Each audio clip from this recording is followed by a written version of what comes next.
You're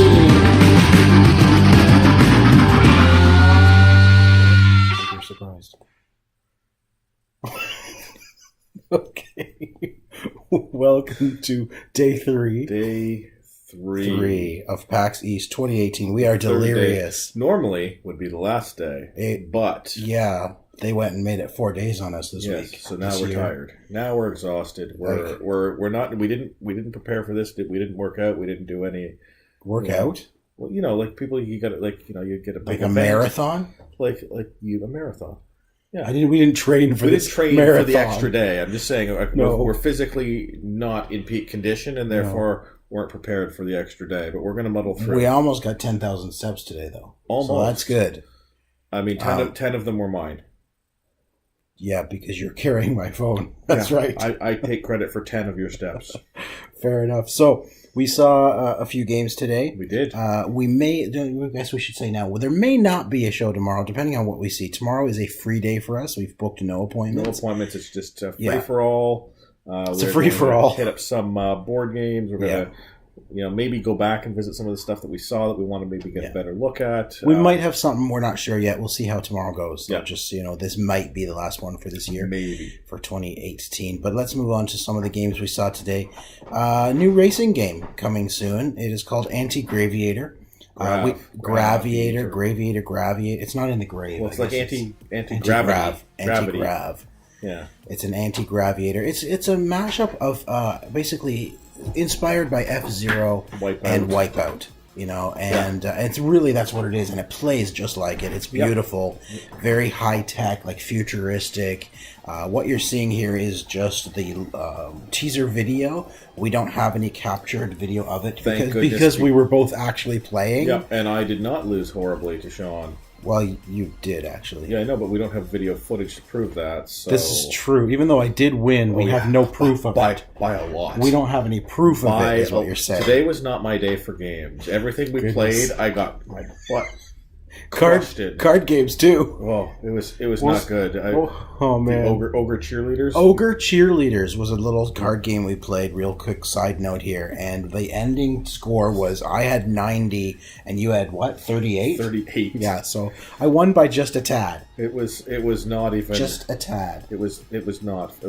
This thing here, I think there's 4 of us playing, so there was me, you, and the 2, dumb AI thing. I believe I finished last. Against dumb AI. Now, that being said, it is a fun game.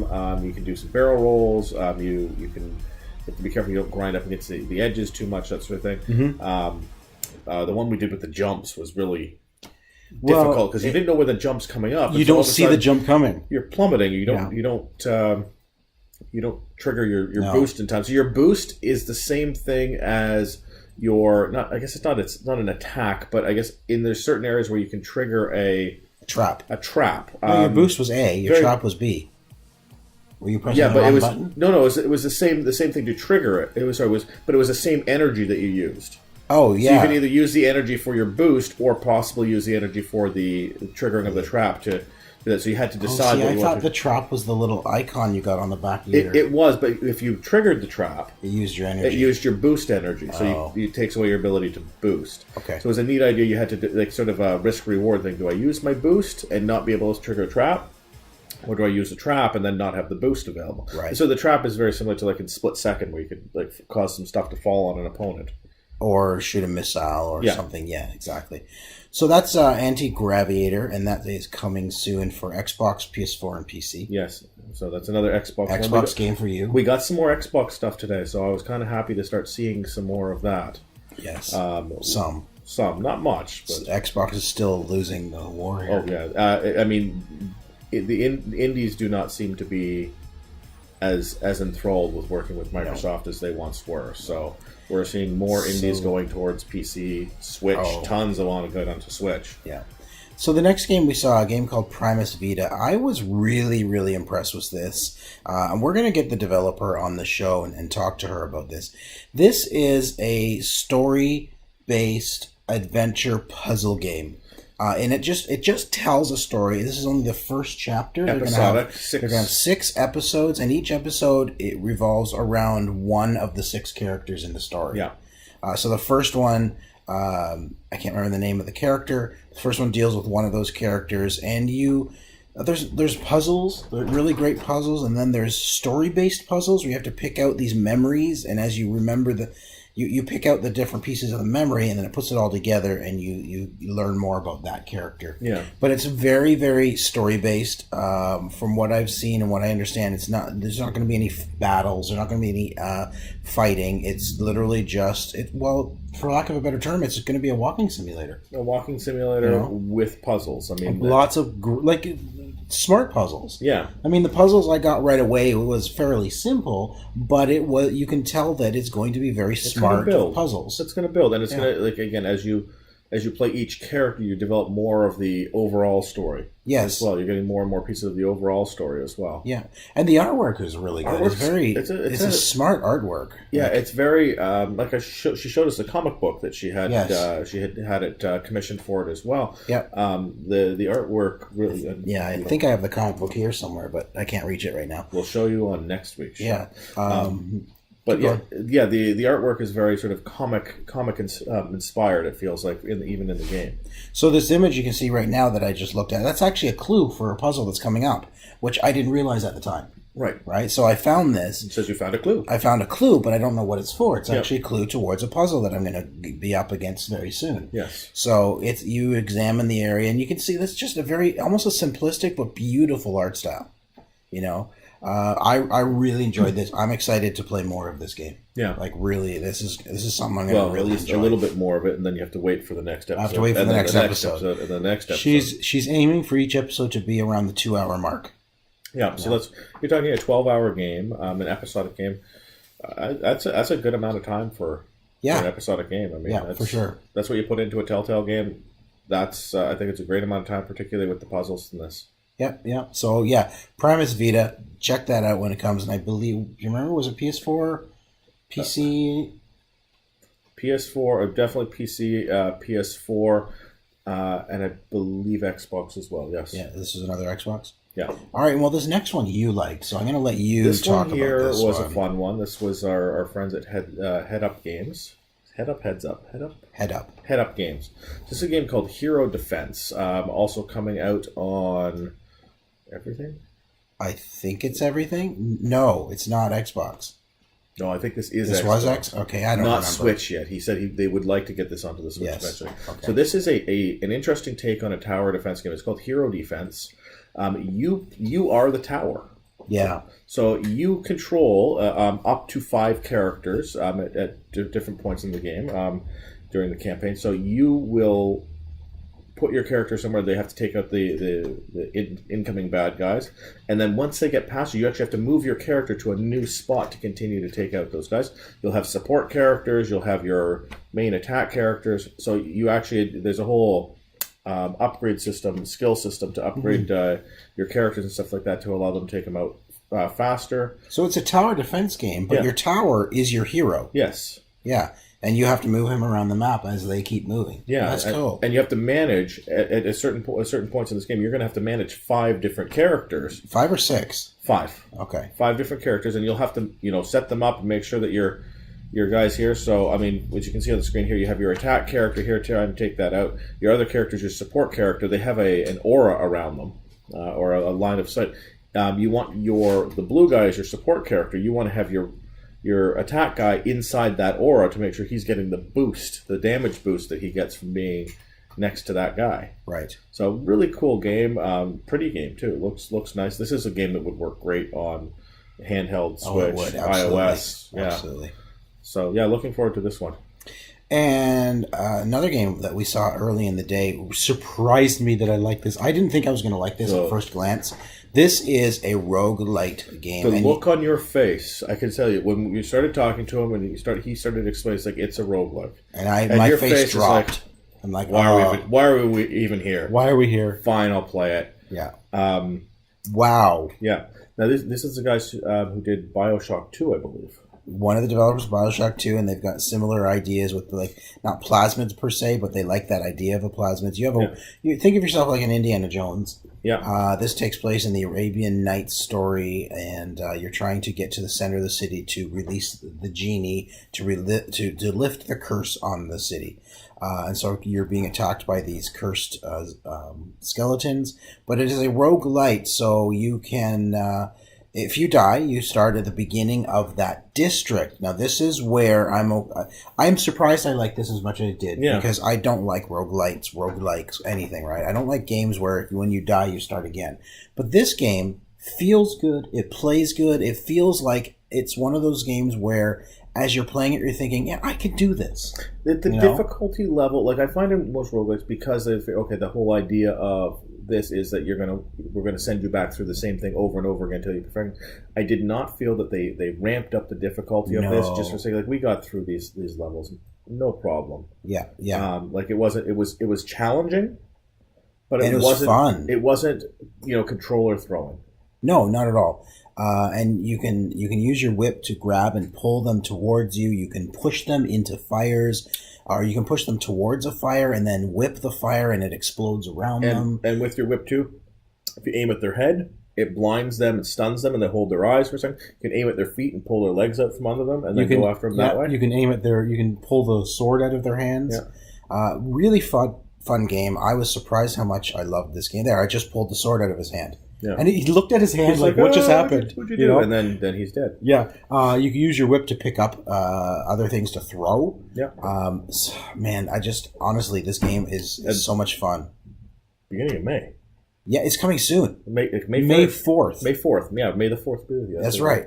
May 4th on PC, Xbox, and PlayStation. Yeah, and I can't wait. So going back to the districts, so there's multiple districts in here, and the way the roguelite works is if you die in the current district, you'll go back to it. But once you complete each district, it's done. You don't have to start the whole game again. Yeah. You only restart the district you're in and try to get further. Yeah. So that's cool. That's good. You lose all your upgrades?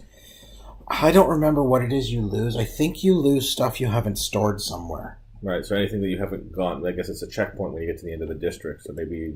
Yeah, there's somewhere where you can actually store items, and I don't know the details on that. But I'm burning guys is so cool. Oh yeah, you can pick up...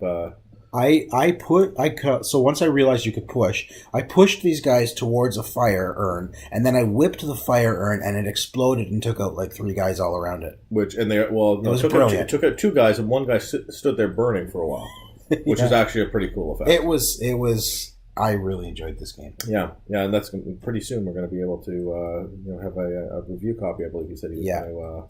So we're going to review this on the show and get some better footage than what we got. But looking forward to this. City of Brass. Check that one out. And finally, I think the top game we saw that was real surprise to us today. This is called The Gardens Between, and this is a time manipulation story. It's about 2 friends. Puzzle game, and you don't control the friends themselves. You control time forward and backwards. Right. But what's neat is there are certain things that you affect at that moment of time that stay affected as you rewind or fast forward. So you can see the child on the left here with the vest on. He's carrying a lantern. That lantern, in order to get to the next island, you have to get light into that lantern. And there are void lights that will suck the light out of it. Then there's little machines that will hold the light and maybe jump around the level for you. So basically, if you put that lamp down on a little robot that jumps, it will stay on the robot as you forward and rewind time. Yeah. So you can, basically almost rewrite time, per se, right? Yeah. But again, you don't control the kids themselves. You control forward and backwards in time. That's it. So the controls are just left and right trigger, forward time, backwards time, and then press X or A on the Xbox or it's PlayStation only on this one. PlayStation and Steam. So you press the X button to activate. I did ask for an Xbox version. I really like this. I said make Xbox, and he said yes, absolutely. Overnight. He said he'd take care of it. I imagine that he won't. No, not right away. Not right away. But I'm still hopeful for this. I know he said they're a small team out of Australia, so I'm hopeful that they do, because this was a lot of fun, really well done. Really good game. This is my favorite game. I'm really looking forward to this. Yeah. It's not going to be a super long game, he said, but it's fun. It's cleverly done. It's well done. It's built, built nicely. It looks great. And again, it's just one of these ones. Again, perfect for something like a Switch. Like this is easy play, a couple of levels. Yeah. And 3-button control. Yeah, basically. Yeah. So look for that one. The Gardens Between. Really, really fun. Now, finally, we got. Hey Jay, come say hi, Jay. Jay, just peek your head in. There's Jay, Maniac 17. That's Jay. From was it Metal Rats was good? Formerly of Gamers in Beta, right? Semi-retired. You want to peek your head into, Brian? So we got a couple of card games or board games. Board games. We're going to call them board games for the sake of. This one's called the Shipwreck Arcana, signed by the creators of the game. Wow, we were really impressed with this game. What a chance to sit down and play this with them. Yeah, we get rid of those. That's a different game. Yeah, you can't just stop grabbing. No. You're such a grabber. I am so mean you don't even know. Okay, so let me. This is a good high quality game. Like this, and it was $20. It was $16. Look at these wood pieces. These are nice wood pieces. And how many sets you get? 6. Right, and there's 1, 2. Well, there's wood markers. Yeah, there's like 6 of these sets, different colors. So it's 3 wood to markers. 3 to 6 players. Yep. We're going to get into a little more detail of how this game plays in a later show. We'll do a let's play. We'll do a review of this game itself. Real quick, it's a co-op game. You're trying to beat the game itself. There are cards on the table with instructions. If one of your fates, you choose 2 of those markers out of a bag. From 1 to 7. 1 to 7. So if one of your fates is exactly one or less than the other, play one of them here, and you play it on the table. The idea here is using that clue. The current player can say nothing to the other players, but they have to guess what the other number is you have. Yeah. You're trying to give them the best clue you can because you're all working together. It's a team. It's a team effort. So you want them to guess what your other number is. And if you get it correctly, you move up 1 marker. If you get it wrong, the game's marker moves up 1. And the first one to get their marker to number 7 wins, whether it be the game or the players. And we won. And we did win. We, along with one of the creators, Matthew, were successful in beating the Doom Clock. The Doom Clock, that's what it's called. The Doom Clock, yeah. So it's a very neat mechanic. So if you get it right, you move the positive thing up the thing, and if you get it wrong, or there's the different scenarios where the negative goes around. So you have to basically race around the Doom Clock. Yep. To see who wins, and we were successful. Great game. Fun. It took a bit to understand. Yep. Yeah, but once we got into it, it's a great thing. It is a great thinking game, and I'm looking forward to our let's play session that we do. Because based on the numbers you have, you could play it underneath multiple clues. There's 4 clues out at a time, or instructions, really. There's 4 of them at a time, and it may go on multiple, but you want to pick the one that is going to give your partners the best clue towards what your other number is. So that again is the Shipwreck Arcana, right there in front of Tico's head. I'm not going to put it in front of my head. Everything in front of my head. Yeah. And the final one, Visitor, again, Tico's head. Visitor in Blackwood Grove. Visitor in Blackwood Grove. How do you explain this game? So this is, again, 3 to 6 players. So in this game, one person will have the role of an alien who has landed in Blackwood Grove. Can you just move it so at least they know it's not the box talk? Oh, now you can see me. One person will play the role of the alien who's landed there. They're behind a force field. It's basically a communication thing, so they can only talk through the force field in a certain way. So there's the alien, there's the role of the child, the Elliot. The Elliot, yes. The Elliot, the kid on a bike. And then there is, of course, the feds, the FBI, CIA. So the alien and the kid are working together to build up trust So if the kid wins and figures this out first, the alien and the kid win, or the FBI. Right. This is a game I actually won today. You did win this game because I was so stunned. So there's a bunch of cards with pictures. You'll draw a bunch of cards, and they have different pictures on them, and so there'll be one rule that allows something to go through the force field or not. So, and this is a rule that the visitor has decided. It could be, say, only items that are made of wood. Yes. But nobody knows what that Nobody clue knows what is. it is. So he'll place something there, say this one is in the force field because for whatever reason this one's out. And so then as we go through our turns, I will pick a card and show it to the visitor, and he'll say, yes, that one's in or out. Yeah. And then so it's up to either the out child what or the the is. FBI to figure out what is the rule that's the exception to what gets through. I'm confused. Yes, you were confused. I'm confused by your explanation. I'm not. It makes sense. It makes sense. Now you've confused me thinking I don't know what I'm talking about. I know what I'm talking about because I won the game. I know you did. I won the game. So it's kind of like Mastermind. Yes. So there is a code that you must discover, and only the visitor knows the code. And the code is then discovered through playing cards that have images of objects. Yeah. And using those objects, they're either part of the code or they're not. And like I said, if it's stuff made of wood, then if you put down a pair of scissors, the clue will be no, that's not in. Right. So you know, whatever the clue is, scissors is not part of that. So if you have to prove the clue, and so you have items in your hand. So if you're not sure what it is, you can keep putting items in, trying to see if they're getting in. So you're just trying to. We'll get into more of it. The later. exception that proves the rule, sort of thing. We'll definitely do a full-on review of the game and show you. It makes how to more play sense later. when you play because you have to see the pictures and stuff like that. And I still won that one. He did win that one. I did win that one. That was a hard one. That's right. I dissected an alien and made a little kid cry. We did kind of disagree with some of the choices he made, though. True. So, Yes. That is it for day 3. So PAX East 2018, day 3. Thank you for watching, and maybe we'll see you again tomorrow. Maybe we won't. Depends on what we do. Maybe we'll just video something on our way home tomorrow. Hot hand chicken. Hot hand chicken. Maybe look for some hot hand chicken video. If you don't know what we're talking about, look for our episode from last year called Hot Hand Chicken, because you don't want to miss that one. It's a good episode. All right.